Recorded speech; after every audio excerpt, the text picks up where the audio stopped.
Could we start so that you are briefly introducing what Wolt is? Yeah, Wolt delivers food to people's homes. 19 countries, 70 cities. We have 600 employees, and we work with roughly 7,000 restaurants and 15,000 couriers currently. And you are mostly in Europe, but you are growing. What mention like some countries you are in at the moment? Yeah, we're all in all of the Nordic and Baltic states where we started. Then we went down south. We're all the way down to Greece, Israel. We just launched Kazakhstan, so we've gone very far in the east as well. So we've been expanding mostly in Europe, but we're not restricted to Europe. It's easier to expand close to home. Fine. Okay, so let's kind of like start is that the whole concept of scaling, meaning that you have something which you are testing. How crucial is it, first of all, to make it work in one area? Yeah, I had a very good advisor, especially in the early days, who helped us kind of figure out the right way to scale. And he was the person who led Booking.com from a 20-person team to become one of the biggest software companies in the world. And he said really well that one of the biggest mistakes people do when they want to build something big, when they want to build something that has an impact, is that they try to do it too early and too quickly. And the advice he gave is that at the start, it's very important to go slowly, because at the start, you're building the foundation. You're making sure that you have all the principles right. So first, you want to make something that works somewhere with a single unit. For us, a single unit was a city, so we wanted to make something that works in a single city, which was Helsinki. So originally we had 10 restaurants in Helsinki, and we're kind of figuring out what is the way we produce value for the three counterparts of our equation, the customer, the courier, and the restaurant. What is the business model and the product and technology and everything we need. And how do you find the balance between being too fast and too slow? Because you can also say that let's not be too fast and let's wait for 2 years, 3 years, 4 years. So I think this is one of the most constant conversations I have with my chief operating officer. Are we going too fast or are we going too slow? So it's a constant conversation. It's not something like most often you have to go a little bit over the edge and then you're like, oh, now we're going too fast. And then if you're not every now and then having that moment that we're going too fast and we need to slow down, you're probably going too slow. Yeah. But if you constantly are going too fast, that's not a good thing either. Okay, so let's say that you started, and so when you have the feeling is that now it's time to start to expand, what do you have to have in place? Yeah, I mean, when we started expanding, we were given a very good advice, which was go to one place at a time, because you're going to make so many mistakes that if you go to many places, you're going to make those same mistakes in many places, and then you're going to have fires all around the place, and it's going to be difficult to fix them. So instead of going to many places, go to one place, and you make a lot of mistakes. We went to Stockholm, to Sweden. We made a lot of mistakes. It's taken us many, many years to fix some of those mistakes. After that, we learned from that, and we went to Estonia, and we made a little bit less mistakes, but new mistakes. Hopefully not so many of the old ones. And then we went to Denmark, and it was, again, new mistakes, but less so. And after that, we started suddenly doing 8 countries at the same time. So the point was that at the start, you're figuring out the right way to scale. And I think if you want to go to hypergrowth, I think we are one of the fastest growing companies in Europe, in the top 10 fastest growing companies in Europe currently. And the point is that how you want to do it is that you accelerate constantly. So what a lot of people try to do when they want to build something big is that they try to jump instantly to be something big. When in reality, you want to accelerate. You want to go from small numbers to a little bit bigger numbers, and then you pick up speed. And then ultimately what happens is that we today grow more in a single week in absolute numbers than we grow in the first 3 years combined. So it doesn't mean, even if you're going slowly, it doesn't mean that you can't ultimately grow very, very fast. But if you go too fast in the start, you're going to make a lot of mistakes that are going to stick in the system. You're not going to be able to figure those out. And those are going to be the things that keep you from really building something big scale. We were discussing about this a few months ago, and you said that the key things for you are make mistakes as close as home as possible, and if possible, only at one location. Yeah. Someone wrote an article when we launched in Helsinki that all the restaurants Wolt has are a walk away from their office. Obviously, because when we had a problem, we needed to only walk a short distance. Yeah. And then when we expanded, we went to cities that are 1 hour flight away. So it would be easy to go there and fix things yourself. So I think there is a benefit in going close to home at the start because it's easier to fix things. And at the start, your biggest capability is your people. So what effectively you have when you're expanding is that you're sending people over. So if I look at Wolt's team, when we have expanded, there's always been someone from our core team that has been in every one of the markets we added, usually for anywhere between 3 to 12 months. because they are there and they're making sure that we're doing this the right way in every place where we go. And at the start, as you don't have so many of those people, and you're going to be one of those people yourself, you want to be close to every place. You don't want to spend 8 hours on a plane every time where there's a mistake, because that's going to become very expensive and very slow. Okay, so let's start with the product. You have something, then you are testing it in Sweden, not happy, then you are adopting, then you are testing in Estonia, making modifications. What do you have in practice? Do you have like a manual? And how thick is the manual? Is it 50 pages, 100 pages, and so forth? So one of my early employees used to be one of the first employees for Uber outside of California, and he was a part of launching 15 countries for Uber. And he always talked about the playbook of how Uber launches new countries and new cities. And I always imagined the playbook would be like a file that says playbook, and then it would be like a document of a lot of stuff. In reality, what the playbook is that it's literally a list of things like do this. And in our case, the playbook for launching a country is literally a list of 200 things. Rent an office in a central area, check. And 200 points like that. And some of them are very mundane, like rent an office. And some of them are more kind of intricate, like what kind of a restaurant portfolio do we need to have in the city so that we really get the right portfolio, which is difficult when we don't know the city because we're coming from the outside.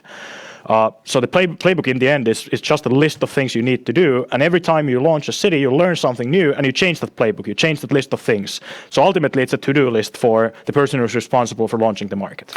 There's a lot of discussion, things also that Alemeyu was mentioning is adaptability. And in education, there's a lot of discussion that each and every country is totally different, which means that you kind of like you have to be changing your concept constantly.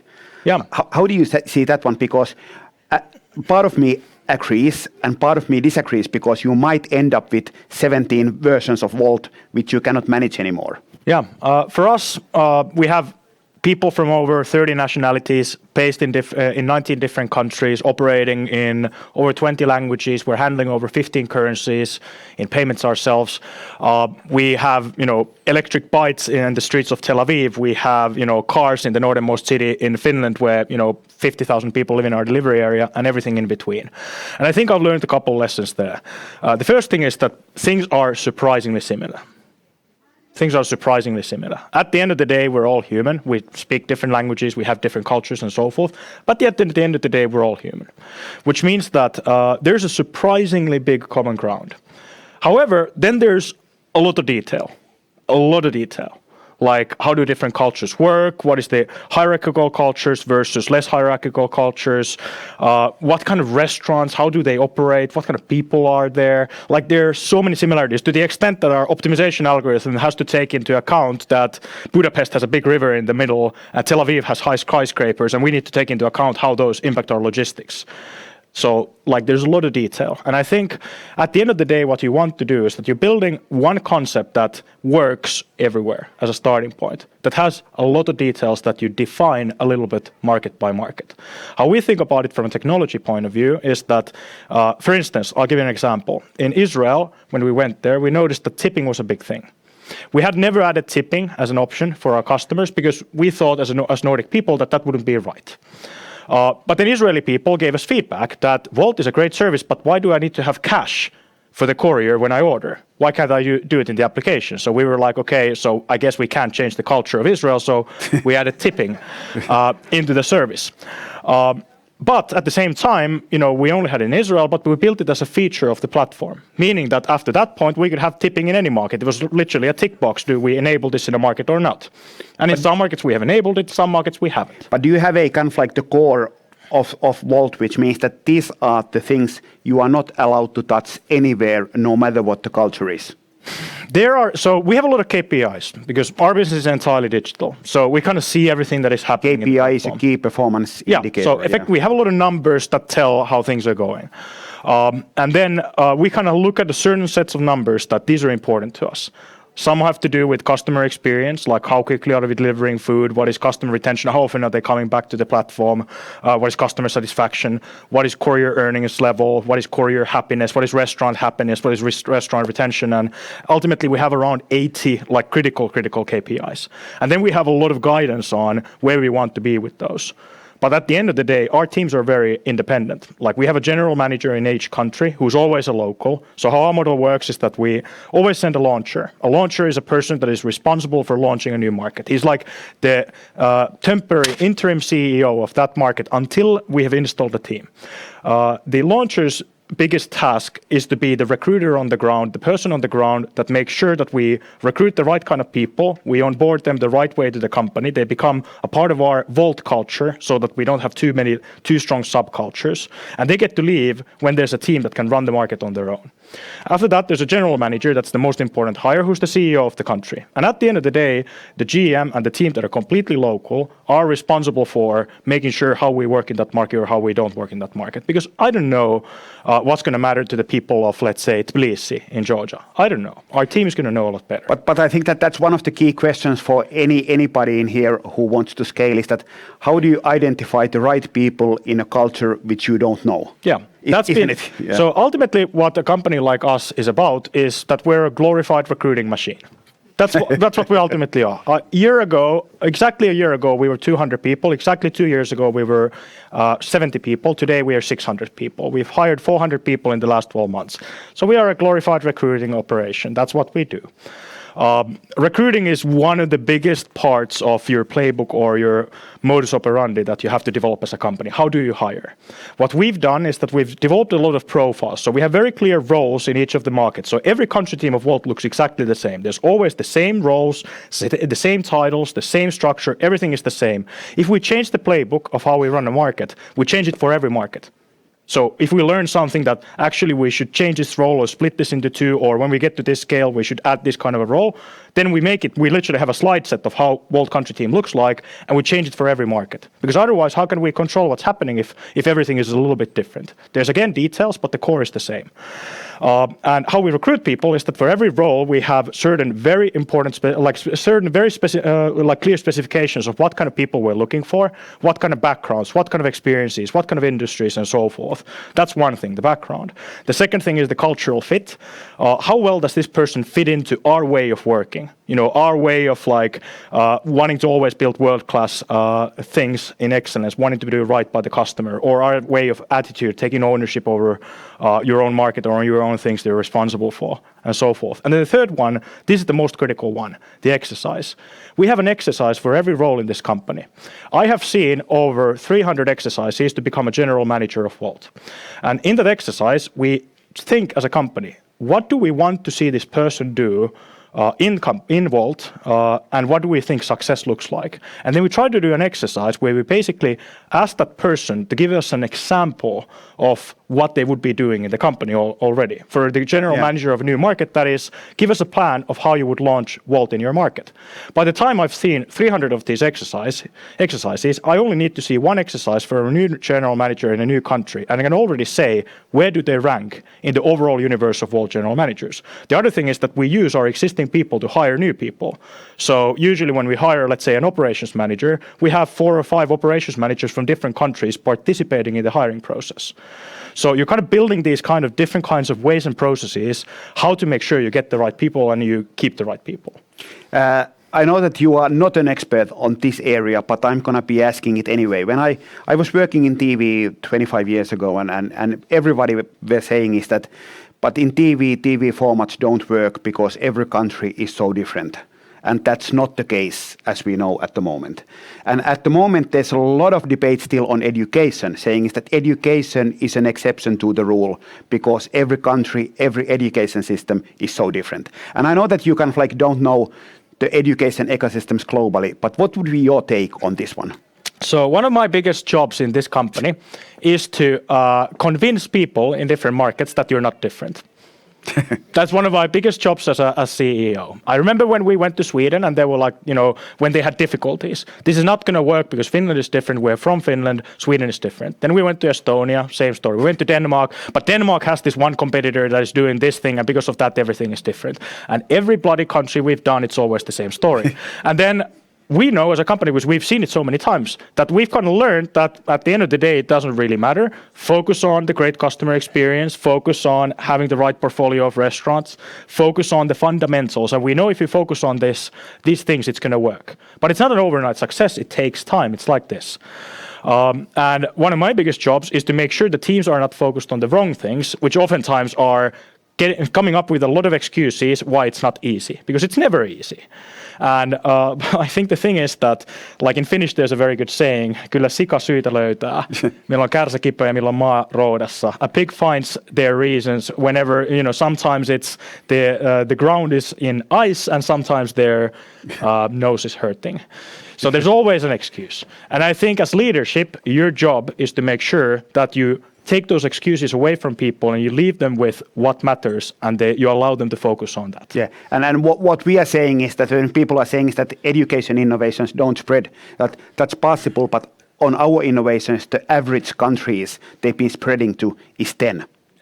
So it's not completely true, and the world is full of examples. So I would say if you find something that works somewhere, most likely a big part of that thing is going to work in other places. If you haven't found a way it works, it means that you just haven't found a way. So it's packaging. So the last question is a conclusion, because there's been so many valuable things I feel also in the education field. But give your like ABC in nutshell, meaning there's all of these people have something which they've been building for years, and all of that is working at least in one country. And all of the innovations have potential to work in other countries as well. So your ABC meaning, how do you scale to 17 countries? So one of the most difficult things to do is to take something that works somewhere and make it into a universal thing that works in many places.